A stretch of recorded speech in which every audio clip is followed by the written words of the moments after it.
Hey cultivators, welcome back to another video of Tales of Herding Gods and I hope कि आप लोग अच्छे और बहुत मजे में होंगे। इस वीडियो में आप देखने वाले हैं इटर्नल पीस इंपीरियल प्रिसेप्टर मतलब नेशनल मास्टर को छिनमू की डांट लगाते और छिनमू के ग्रैंडपा म्यूट के डिवाइन एबिलिटी को। वीडियो में आगे बढ़ने से पहले अगर आपने इससे पहले का एपिसोड चेकआउट नहीं किया है तो पहले जाओ और उसे देख लो, और अगर देख लिया है तो बिना किसी देरी के इस वीडियो को स्टार्ट करते हैं। जैसा कि हमने लास्ट एपिसोड में देखा था, छिनमू ने डेविल गॉड ड्यूटियन किंग को समन कर दिया था और आसमान से हेवनली डेविल्स भी आ रहे थे। अब नॉवल में आगे लॉन्ग जियोनियन भी एक पल के लिए हेजिटेट किया और हेवन वेव सिटी के ऊपर जो वॉर्टेक्स था वह पहले ही किसी अनदर वर्ल्ड का रास्ता बन चुका था। वॉर्टेक्स से निकले हेवनली डेविल्स और भी ज्यादा स्ट्रॉन्गर होते जा रहे थे और हेवनली डेविल्स का झुंड आसमान से उमड़ पड़ा। चले जाओ मेरे ड्यूटियन के लोगों, हमारी इस ढहती हुई डार्क वर्ल्ड को छोड़ दो और न्यू वर्ल्ड की ओर चलो। ड्यूटियन डेविल किंग सैक्रिफिशियल ऑल्टर पर खड़ा था और अपनी 8 भुजाएं खोलकर नीचे उतर रहे हेवनली डेविल्स का स्वागत कर रहा था। वह वर्ल्ड को हिला देने वाली आवाज में चिल्ला रहा था, आओ मेरे लोगों, यह न्यू वर्ल्ड ड्यूटियन की तरह डेजोलेट नहीं है। यहाँ ब्यूटीफुल वुमेन्स हैं, एंडलेस भोजन है और इस वर्ल्ड की गार्डिंग करने वाले सभी लोग कमजोर हैं। आओ हम उन्हें रौंद डालें। लॉन्ग जियाओनान ने देखा कि उसके अपने फादर पहले से ही इस डेविल किंग के पैरों तले दबे हुए थे। यहाँ तक कि उसके पिता द्वारा पाला गया फ्लड ड्रैगन भी जमीन पर पड़ा था, हिलने डुलने में असमर्थ थे। इस बीच कल्ट मास्टर लेवल के दूसरे एग्जिस्टेंस का सिर पहले ही काटा जा चुका था। उसका सिर ड्यूटियन डेविल किंग ने उखाड़ दिया था, जो उसे अपने हाथ में ऊपर उठाए हुए था। क्या ड्रैगन राइडर सेक्ट सचमुच खत्म हो जाएगा? उसके दिल में दुख छा गया। आकाश में हेवनली डेविल्स का झुंड बारिश की तरह बरस पड़ा और चारों डायरेक्शंस में भाग रहे सोल्जर्स पर टूट पड़ा। किन म्यू भी आकाश से उछलकर कुछ धमाकों के साथ जमीन पर गिर पड़ा। 6-7 हेवनली डेविल्स उसके चारों ओर टूट पड़े और धीरे धीरे खड़े हो गए। किन म्यू हेवनली डेविल्स हॉर्ड के लिए कोई स्ट्रेंजर नहीं था। उसने रात में विलेज चीफ के साथ ग्रेट रूइन से ट्रैवल की थी और केयर फ्री विलेज की खोज करते हुए हेवनली डेविल्स हॉर्ड से मिला था और उसने उनमें से कई को किल भी कर डाला था। इन हेवनली डेविल्स हॉर्ड का बॉडी स्ट्रांग था और वे सभी शेप्स एंड साइजेस में विकसित होते थे, जो ह्यूमंस से डिफरेंट था। इसके अलावा वे डेविल क्यूई की कल्टीवेट करते थे और निकट कॉम्बैट और स्पेल्स में निपुण थे। उनकी डिवाइन आर्ट्स विचित्र तो थीं, लेकिन ह्यूमंस जितनी जटिल नहीं थीं। जैसे ही ये हेवनली डेविल्स उतरे, किन म्यू ने अपनी फिंगर्स आगे की ओर उठाई और जूनियर प्रोटेक्टर सोड स्कॉर्पियन टेल में घुस गई, जिसे हेवनली डेविल्स ने अभी तक वापस खींच रखा था। अपने दूसरे हाथ से हेवनली डेविल्स फ्रीडम मुद्रा का एग्जीक्यूटिंग करते हुए उसने उस हेवनली डेविल्स की सोल को, जो उस पर अटैक कर रही थी, उसके बॉडी से बाहर खींच लिया और उसके टुकड़े टुकड़े कर दिए। एक गाय के सिर वाले हेवनली डेविल्स ने उसकी ओर इशारा किया और चिल्लाया, योद्धा, मैं तुम्हें चुनौती देना चाहता हूँ। कम, किन म्यू चिल्लाया और उसकी वाइटल की फूट पड़ी जब उसने ओवरलॉर्ड बॉडी 3 एलिक्सर टेक्निक का एग्जीक्यूट किया। वह गाय के सिर 3 वाला हेवनली डेविल्स दहाड़ता हुआ तेज कदमों से रश किया और 10 यार्ड्स एक विशाल और लॉन्ग नाइफ घसीटता हुआ आया। नाइफ की ब्लेड जमीन से कांटेक्ट की हुई थी, इसलिए चिंगारियां उड़ी और उसने उसे ड्रैग करते हुए किन म्यू पर अचानक चिल्लाते हुए स्लैश किया। ठीक इसी समय एक विशाल सांप आसमान से नीचे गिरा और गाय के सिर वाले हेवनली डेविल्स को टुकड़े टुकड़े कर दिया। लॉन्ग जियाओनान ने उस विशाल स्नेक को जमीन पर गिराने के लिए कंट्रोल किया और स्नेक्स टेल को एक विशाल लोहे के खंभे की तरह हॉरिजॉन्टली घुमाते हुए उसने अपने पीछे आए दर्जनों हेवनली डेविल्स को परास्त और क्रश कर दिया। किन म्यू इंस्टेंटली भाग गया और जैसे ही लॉन्ग जियाओनान उसकी ओर बढ़ने ही वाला था, काउंटलेस हेवनली डेविल्स आकाश से उतर आए। हालांकि उसकी कल्टीवेशन किन म्यू से 2-3 रेल्म्स आगे निकल गई थी, फिर भी वह एक स्ट्रगल में फंसी हुई थी। किन म्यू भी एक घात में फंस गया था। हु लिंगर ने अपने मैजिक से तुरंत एक टोर्नेडो बुलाया जो उनके चारों ओर घूम गया, लेकिन अभी भी कुछ हेवनली डेविल थे जो टोर्नेडो में घुसकर उन पर हमला कर सकते थे। अनदर वर्ल्ड से और अधिक हेवनली डेविल आते रहे और दूर से देखने पर वे आकाश से नीचे उड़ती हुई काउंटलेस फ्लाइज के समान प्रतीत होते थे, जो आकाश को छिपा रही थीं और पृथ्वी को ढक रही थीं। पेट्रियार्क ने कहा कि मुझे अपने द्वारा उत्पन्न की गई डिजास्टर को सेटल करने में सक्षम होना चाहिए। ऐसा लगता है कि मैं इस बार इसे सेटल नहीं कर सकता। किन म्यू के फॉरहेड पर ठंडा पसीना आ गया। अचानक दक्षिण दिशा से तेज रोशनी आई और वे लाइट्स आसमान में घूमकर पूरी धरती को रोशन कर रही थीं। जैसे जैसे वे दक्षिण से आगे बढ़ते गए, लाइट्स और भी तेज होती गईं। जहां भी लाइट्स गुजरती, काउंटलेस हेवनली डेविल्स बिना सिर के आसमान से गिर पड़ते। किन म्यू ने देखने के लिए अपना सिर उठाया और कांप उठा। वे लाइट सोर्ड ग्रुप्स थीं, काउंटलेस सोर्ड्स से फॉर्म्ड सोर्ड ग्रुप्स। यह गिनना इम्पॉसिबल था कि वहां कितनी सोर्ड्स थीं। इस बीच सोर्ड ग्रुप्स के बीच में थाउजेंड्स ऑफ सोर्ड पैलेट्स लगातार घूम रहे थे। सोर्ड पैलेट्स छाछ जैसे थे और जैसे जैसे वे घूमते, उड़ती हुई सोर्ड लगातार उड़ती और आकाश में सभी प्रकार के सोर्ड्स फ्लू वाले सभी हेवनली डेविल्स को मार गिराती। सोर्ड ग्रुप्स बहुत विशाल थे। हर सोर्ड से निकलने वाली लाइट बेहद चमकदार थी और शायद यहाँ मिलियन सोर्ड्स थीं। इतनी सारी लाइट एक साथ इकट्ठा होने पर यह वाकई एक मैग्निफिसेंट नजारा था। यद्यपि ड्यूटियन के हेवनली डेविल्स ने आकाश को छिपा लिया था और पृथ्वी को काले रंग से कवर कर दिया था, फिर भी डैजलिंग सोर्ड ग्रुप्स द्वारा उन्हें बहा ले जाने के बाद आकाश शीघ्र ही पुनः साफ हो गया तथा केवल काउंटलेस कॉर्प्सेस ही आकाश से गिरती हुई दिखाई दी। हेवन वेव सिटी में ड्यूटियन डेविल किंग के एक्सप्रेशन में जबरदस्त बदलाव आया और उसने दहाड़ मारी। उसने अपने ट्रू बॉडी को समन करने की प्रोसेस तेज कर दी और ऑल्टर के चारों ओर सैकड़ों हेवनली डेविल्स की आवाजें इनकम्पैरेबली रूप से लाउड और क्लियर हो गईं। डेविल लैंग्वेज और काउंटलेस कॉर्प्सेस का इस्तेमाल करते हुए ड्यूटियन डेविल किंग के ट्रू बॉडी को समन करने लगी। जैसे ही किसी अनदर वर्ल्ड से एक विशाल पैर आगे बढ़ा, हवा वायलेंटली ट्रेम्बल्ड हो उठी। उसके पैरों के चारों ओर डेविल फ्लेम्स बर्न हो रही थीं, जिनसे आसमान लाल लाल हो गया। आकाश में सोर्ड ग्रुप्स ने अचानक अपनी डायरेक्शंस बदली और हेवन वेव सिटी की ओर सीटी बजाई।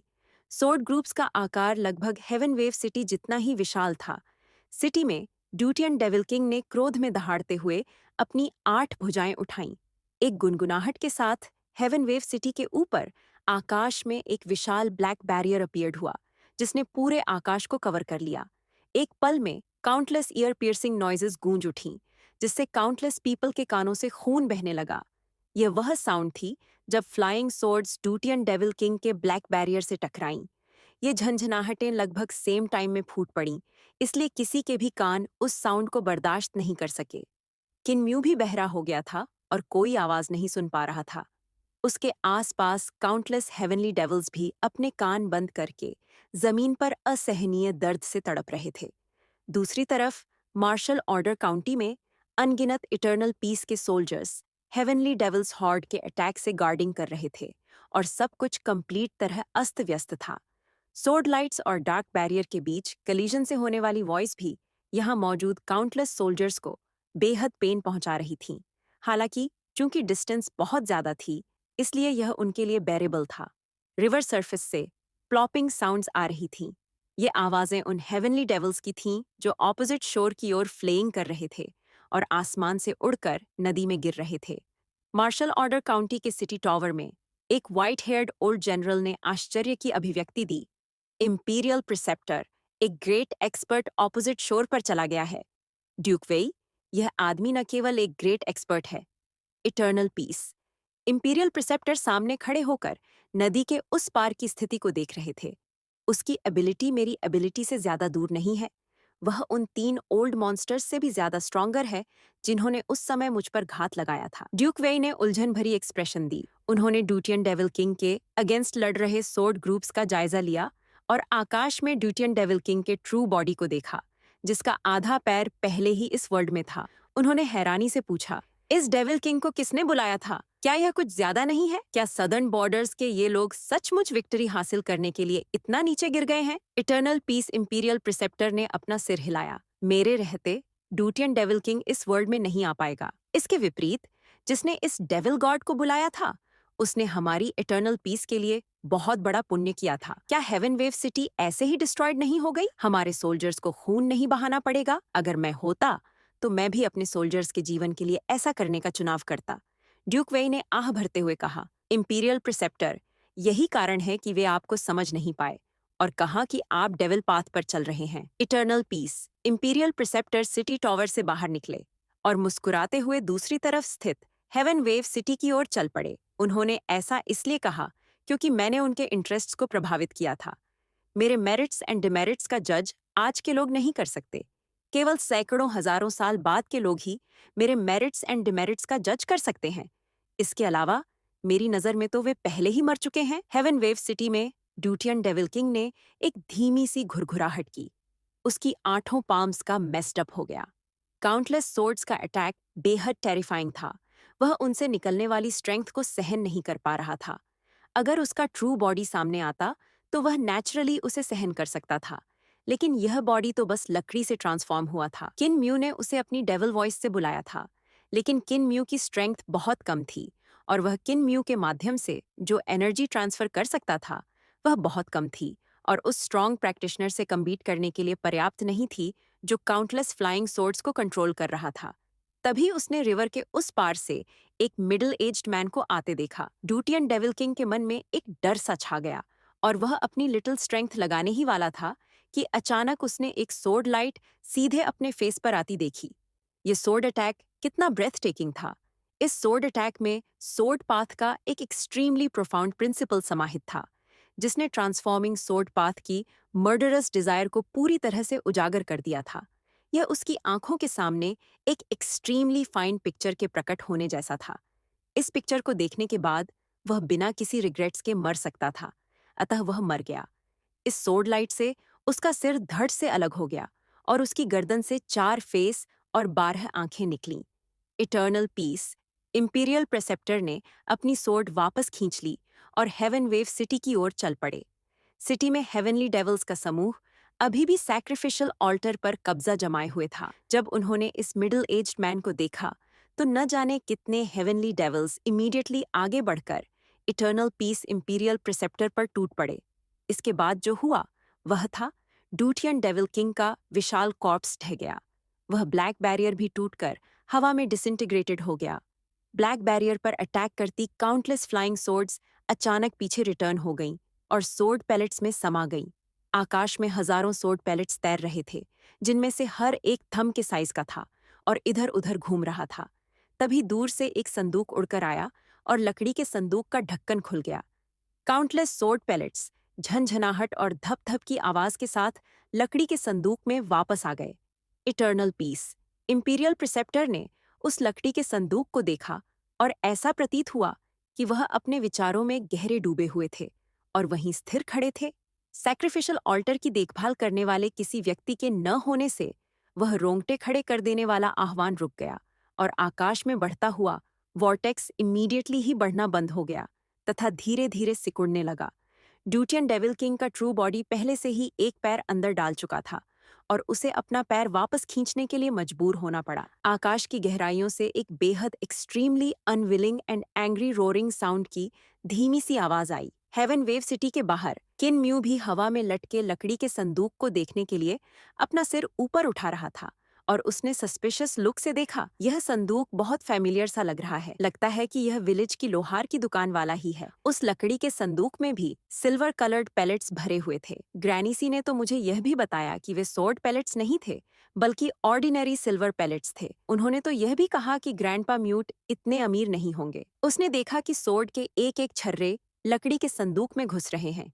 लकड़ी का संदूक धीरे धीरे नीचे गिर रहा था और वह तुरंत उस जगह दौड़ा जहां वह गिर रहा था।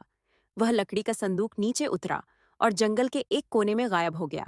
किन म्यू दौड़कर वहां पहुंचा और उसने कॉटन क्लोथिंग पहने एक एल्डर को देखा जो अपनी पीठ पर भट्टी ढो रहा था। उसके हाथ में एक लकड़ी का संदूक था और उसके चेहरे पर मुश्किलें साफ दिखाई दे रही थीं। ये समय की छोड़ी हुई झुर्रियां थीं। जब कॉटन क्लोथिंग पहने उस एल्डर ने उसे कुचलते हुए देखा तो उसके चेहरे पर एक बड़ी सी मुस्कान आ गई और उसके मुंह में जीभ नहीं थी। ग्रैंडपा म्यूट, किन्मू इमीडिएटली दौड़कर आया और कॉटन वस्त्र पहने उस एल्डर को गले लगाने के लिए अपनी बाहें फैला दी। वह उन्हें कसकर गले लगाना चाहता था, लेकिन वह एल्डर वर्ल्ड के सबसे हेवीएस्ट माउंटेन की तरह थे और वह उन्हें बिल्कुल भी उठा नहीं पा रहा था। किन्मू एक्साइटमेंट से हंस पड़ा और उसने अपनी पूरी स्ट्रेंथ लगा दी, लेकिन फिर भी वह उसे गले लगाने में असमर्थ रहा। ग्रैंडपा म्यूट ने 2 आहें भरीं और चेस्ट नीचे रख दिया। किन्मू फाइनली उसे गले लगाने में कामयाब 2 हो गया और 2 चक्कर लगाने के बाद उस एल्डर को जमीन पर पटक दिया। ग्रैंडपा म्यूट अपने बट के बल गिरा और उठकर अपने बट से धूल झाड़ी। उसने 2 इशारे किए जिनका मतलब था कि तुम बहुत शरारती थे। ग्रैंडपा म्यूट, आपने भी विलेज क्यों छोड़ दिया? आप यहाँ कैसे आ गए? किन्मू सरप्राइज्ड और प्रसन्न होकर तेजी से पूछा, तुम अभी बहुत पावरफुल थे। क्या चेस्ट में लगी सोर्ड पैलेट्स तुमने ही बनाई है? तुम्हारे साथ और कौन आया है? आह आह। ग्रैंडपा म्यूट आवाजें निकालने के साथ साथ हाथ के इशारे भी कर रहा था। उसकी आईब्राउज से भरी हुई लग रही थी और उसने अपने फेस के पास पाम्स को जोड़कर सोने का नाटक किया। फिर अचानक 2 फिंगर्स फैलाकर चलने का इशारा किया। उसके हाथ तेजी से इशारे कर रहे थे और पल भर में उसके चेहरे के एक्सप्रेशन भी हजारों बार बदल रहे थे, जिससे किन्मू की आंखें चौंधिया गईं। ग्रैंडपा म्यूट, धीरे चलिए, मैं आपको फॉलो नहीं कर पा रहा हूँ। ग्रैंडपा डीव कहाँ है? उन्होंने आपको फॉलो क्यों नहीं किया? ग्रैंडपा म्यूट ने प्रसन्नता का एक्सप्रेशन दिखाया और कुछ देर तक इशारों में बात की। उसका मतलब था कि वह गांव से सीक्रेटली निकल गया था और उसने किसी को नहीं बताया था। किन्मू ने अपनी आंखें झपकाईं और मुस्कुराते हुए कहा, तुम्हें नहीं पता, मैं ग्रैंडपा बुचर और ग्रैंडपा ब्लाइंड से मिला था और ग्रैनी सी से भी। वे पहले ही विलेज छोड़ चुके थे। ग्रैंडपा म्यूट हैरान रह गया और 2 बार हंसा। उसने अपनी लकड़ी की पेटी किन्मू की ओर उठाई और उसे उठाने में मदद करने का इशारा किया। किन्मू ने ताना मारा और हाथ नहीं बढ़ाया। ग्रैंडपा म्यूट, मुझे बेवकूफ बनाने की कोशिश मत करो। ये पेटी बहुत भारी है। इसके अंदर कुछ हजार सोर्ड पैलेट्स हैं, है ना? आपका सोर्ड पैलेट्स बहुत भारी है और आपकी पेटी उससे भी भारी है। अगर मैं इसे उठाने में आपकी मदद करूं, तो मेरे शोल्डर्स डेफिनेटली उखड़ जाएंगे और मैं जमीन पर गिर जाऊंगा। पिछली बार मुझे धोखा दिया गया था और अब मैं दोबारा धोखा नहीं खाऊंगा। ग्रैंडपा म्यूट ने शरारती मुस्कान के साथ किन्मू को थम्स ऊपर करके इशारा किया। डिसेबल्ड एल्डरली विलेज में किन्मू को सबसे ज्यादा चिढ़ाने वाले लंगड़े ग्रैंडपा के अलावा ग्रैंडपा म्यूट दूसरे नंबर पर था। सडनली ग्रैंडपा म्यूट ने अपनी आईब्राउज उठाई और किन्मू के पीछे देखा। किन्मू ने भी जल्दी से पीछे मुड़कर देखा और एक मिडिल एज्ड मैन को आते हुए देखा। इटर्नल पीस इंपीरियल प्रिसेप्टर चुपचाप उनके आगे आए और उनसे कुछ गज की दूरी पर रुक गए। प्रीवियस जनरेशन का कोई person?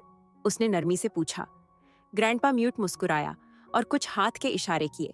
Eternal peace imperial preceptor ने आईब्राउज चढ़ा लीं क्योंकि उन्हें समझ नहीं आया।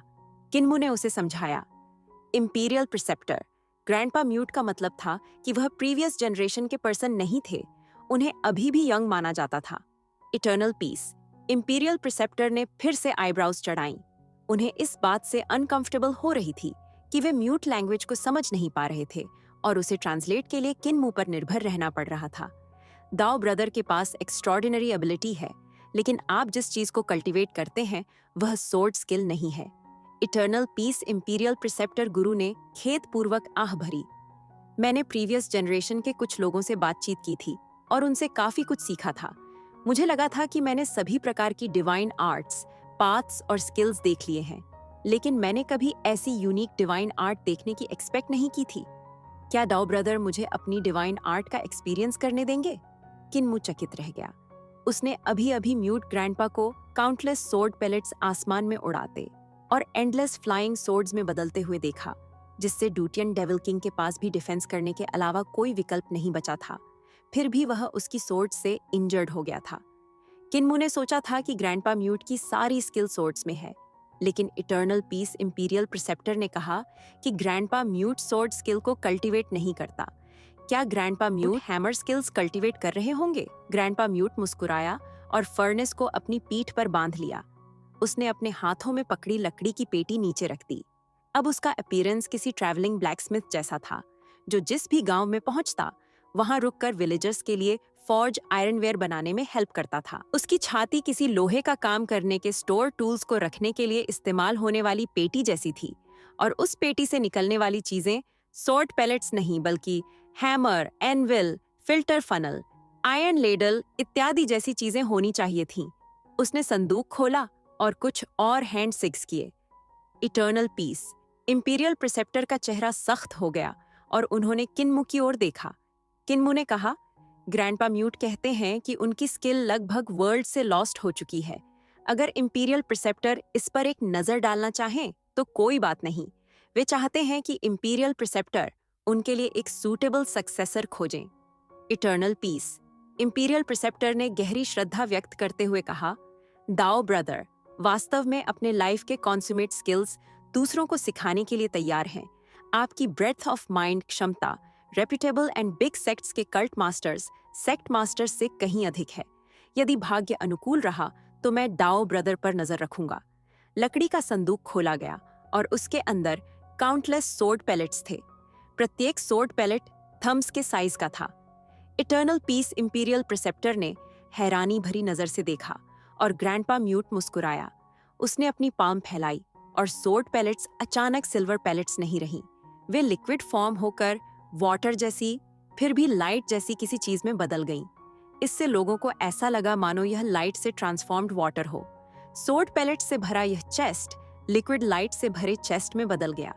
फिर लिक्विड लाइट धीरे धीरे चेस्ट से ऊपर उठा और ग्रैंडपा म्यूट के बॉडी पर रेंगता हुआ सिल्वर आर्मर की तरह उसके पूरे बॉडी पर फैल गया। किनमू और इटर्नल पीस इंपीरियल प्रिसेप्टर ने आर्मर सरफेस पर तरह तरह के स्ट्रेंज मार्किंग्स अपीयर होते हुए देखे। ये स्ट्रेंज रून फॉर्मेशंस थीं जो मुख्य रूप से डिफेंस का काम करती थीं। फिर ग्रैंडपा म्यूट के बॉडी से लिक्विड लाइट नीचे की ओर फ्लो हुआ और हवा में एक विशाल बेल का रूप ले लिया। यह बेल दर्जनों गज ऊंची थी और इसकी वॉल इतनी पतली थी मानो आर पार दिखाई दे रही हो। विशाल बॉल धीरे धीरे घूमने लगा और उस पर इनकम्पैरेबली एंशिएंट कैरेक्टर्स अपीयर्ड हो गईं। साथ ही तरह तरह के स्ट्रेंज बीस्ट्स के पिक्चर्स और हेवंस में स्टार्स की संपूर्ण व्यवस्था भी दिखाई दे रही थी। विशाल बेल फ्लोइंग लाइट में ट्रांसफॉर्म्ड हो गई और एक सिल्वर ड्रैगन अपीयर हुआ और उनके चारों ओर चक्कर लगाने लगा। जैसे जैसे ड्रैगन आगे बढ़ा उसके पूरे बॉडी पर ड्रैगन मार्किंग्स दिखाई देने लगे। सडनली सिल्वर ड्रैगन हवा में उठा और एक लॉन्ग सोर्ड में बदल गया जो आकाश में उड़ते हुए प्रोफाउंड सोर्ड मूव्स करने लगी। सोर्ड की लाइट अचानक सिमट गई और आकाश से एक विशाल शील्ड नीचे उतरने लगी।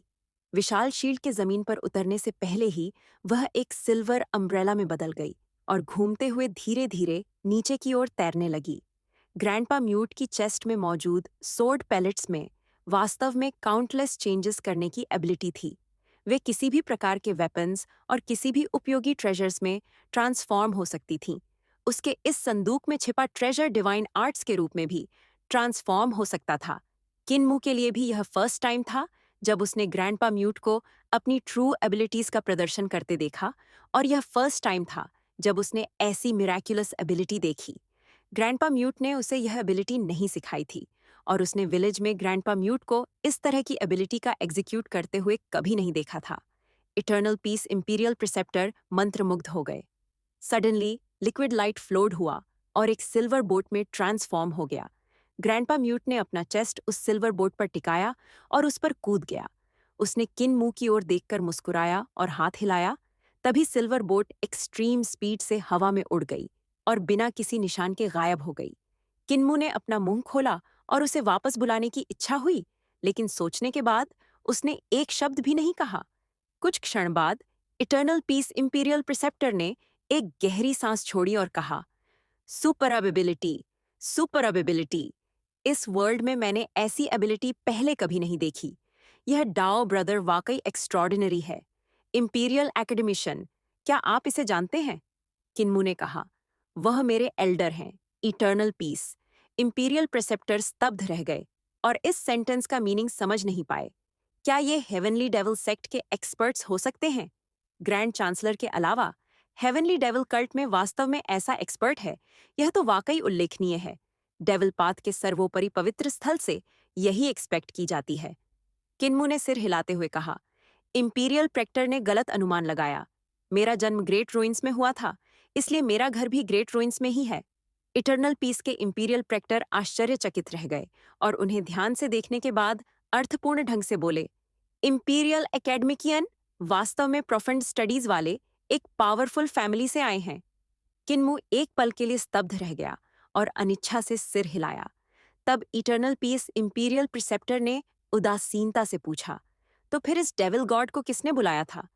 मुझे भी इस बारे में कोई जानकारी नहीं है। किनमू ने गंभीर चेहरे से कहा, मैं भी अभी अभी इस प्लेस पर पहुंचा हूं और यहाँ इतनी भीषण केओस देखी है। मेरे साथ भी बहुत अन्याय हुआ है। मैं तो यहाँ लगभग मर ही गया था। इटर्नल पीस इंपीरियल प्रिसेप्टर ने धीरे से सिर हिलाते हुए कहा, गु लिनुआन ने आपको एक्सपीरियंस के लिए स्कॉलर्स की एक टीम का नेतृत्व करने के लिए यहाँ भेजा है। जहाँ तक मुझे पता है, आपका डेस्टिनेशन लिजोउ होना चाहिए। ये हेवन वेव सिटी है और मार्शल ओनर्डर काउंटी इसके विपरीत तट पर है, जो लिजोउ से 70 मील दूर है। इंपीरियल एकेडमिशन यहाँ क्यों है? इस बारे में किन्मू ने अपने थैले से हुलिंगर को निकाला और इस नन्ही सफेद लोमड़ी को देखा। हुलिंगर ने अपने पंजे उठाए और अपने नाखूनों को कुतरने लगी। उसकी आंखें तेजी से घूमने लगीं और अचानक उसकी आंखों में चमक आ गई। हम सर्जिंग रिवर से बहते हुए नीचे आ गए थे। लिजोउ में हमें खतरा महसूस हुआ क्योंकि ग्रेट माउंटेन सेक्ट के बचे हुए लोगों ने एक डेविल गॉड को बुलाया था, इसलिए हम रिवर से बचकर निकल आए। यंग मास्टर, क्या यह एक्सप्लेनेशन ठीक है? इटर्नल पीस इंपीरियल प्रिसेप्टर ने सेम एक्सप्रेशन से कहा। आप जो चाहें कह सकते हैं। हेवन वेव सिटी की इस केओस में वहां तैनात विद्रोही सेना के काउंटलेस सोल्जर्स मारे गए हैं। डेविल गॉड को समन करने वाले व्यक्ति ने महान पुण्य कार्य किया है। मैं एम्परर से उसकी रिकमेंडेशन करने और उसके रैंक में पदोन्नति करने की तैयारी कर रहा हूं। इस लेवल के पुण्य के साथ उस व्यक्ति को कम से कम अपर 4th रैंकिंग तक पदोन्नत किया जा सकता है। किन्मू ने जैसे ही अपना मुंह खोला, हुलिंगर ने तुरंत कहा, यह हमारे यंग मास्टर ने किया है। हमारे यंग मास्टर ने डुटियन या इसी तरह के किसी डेविल गॉड को बुलाया था। इटर्नल पीस इंपीरियल प्रिसेप्टर ने उसकी बात इग्नोर करते हुए कहा, इसमें कुछ अच्छाई तो है, लेकिन सिटी में आम लोगों की भी अनगिनत मौतें हुई हैं, इसलिए यह पाप भी बहुत बड़ा है। हालांकि बैटलफील्ड में मौत अनअवॉइडेबल है, लेकिन एक सिटी को डिस्ट्रॉय करने में बहुत अधिक मौतें होती हैं। अगर मैं इस व्यक्ति की उपलब्धि का बखान करना चाहूं, तो इंपीरियल कोर्ट में निश्चित रूप से ऐसे लोग होंगे जो इस व्यक्ति द्वारा अनगिनत लोगों को मारने की आलोचना करेंगे, जिससे एम्परर को उसे पनिश करने के लिए मजबूर होना पड़ेगा। रिबेलियन होने के बाद उचित समय पर हिसाब किताब जरूर किया जाएगा और इस व्यक्ति को पद से हटाया जा सकता है। मैं यह नहीं कह सकता कि उसके पूरे परिवार को मार डाला जाएगा, लेकिन ऑफिशियल पोजीशन से बेदखल करना और देश निकाला देना निश्चित है। हुलिंगर ने तुरंत अपना मुंह बंद कर लिया और उसे लगा कि उसने जो कुछ भी कहा वह गलत था। इटर्नल पीस इंपीरियल प्रिसेप्टर ने मुस्कुराते हुए कहा, इसलिए मैं इस पुण्य को गुप्त रखने और यह न बताने की तैयारी कर रहा हूं कि यह किसने किया। पुण्य के बिना कोई पाप भी नहीं होता। इंपीरियल एकेडमिशियन को क्या लगता है कि मैं इसे इस तरह से संभाल रहा हूं? किन्मू ने राहत की सांस ली और कहा, इंपीरियल प्रेक्टर ने इसे बहुत अच्छे से संभाला है। उनके पीछे इटर्नल पीस एम्पायर की सेना ने सभी हेवेनली डेविल होर्ड का संहार कर दिया था और कुछ जनरल्स चलकर उनकी ओर आ रहे थे। इटर्नल पीस इंपीरियल प्रेक्टर ने मुड़कर उदासीनता से कहा, विरोध करने वाले लोग अपने मुंह से लोगों को मारते हैं, हाथों से नहीं। अगर आप विरोध करने वालों के मुंह से बचकर अपनी जान भी बचा लेते हैं, तो भी यह बहुत झंझट भरा काम होगा। किन्मू ने कहा, क्या आपने इंपीरियल प्रिसेप्टर ने स्वयं इसका अनुभव किया है? इटर्नल पीस इंपीरियल प्रिसेप्टर ने सिर हिलाते हुए कहा, अपने सुधार के लिए मैंने अनगिनत विरोधियों को मार डाला है, लेकिन हर बार जब आप विरोधियों की एक लहर को मारते हैं, तो उनकी एक और लहर खड़ी हो जाती है। उन्हें मारना अंतहीन है। उनमें कोई एबिलिटी नहीं है और वे कुछ नहीं करते, फिर भी वे आपके हर काम या बात पर नाराजगी जताते हैं। वे केवल आपको डांटने में माहिर हैं। क्या आप जानते हैं कि अगर मेरा सुधार विफल हो गया तो मेरा क्या अंजाम होगा? किन्म्यू ने अपना सिर हिलाया। आने वाले 10,000 वर्षों तक आने वाली पीढ़ियां मुझे निश्चित रूप से दोषी ठहराएंगी। इटर्नल पीस इंपीरियल प्रिसेप्टर ने उदासीनता से कहा, यदि मैं अपने सुधार में सफल भी हो जाऊं, तो भी मुझे अगले सैकड़ों हजारों वर्षों तक विरोधियों की आलोचना झेलनी पड़ेगी। एक समय मेरा एक ऐसा डाव फ्रेंड था जो मेरे हृदय को सांत्वना दे सकता था। उनका चेहरा उदास हो गया, लेकिन वह चले गए हैं। मुझे उनकी बहुत याद आती है। तो दोस्तों, जिसने वीडियो यहाँ तक देखा है, वो इस वीडियो को लाइक करे क्योंकि वो इस डोंगहुआ के रियल फैन है मेरी तरह। तो दोस्तों, ये वाला वीडियो एपिसोड यही खत्म होता है, मगर इसके आगे का एपिसोड बहुत जल्द ही अपलोड हो जाएगा। आगे का एपिसोड देखने के लिए जल्दी से चैनल को सब्सक्राइब कर लो।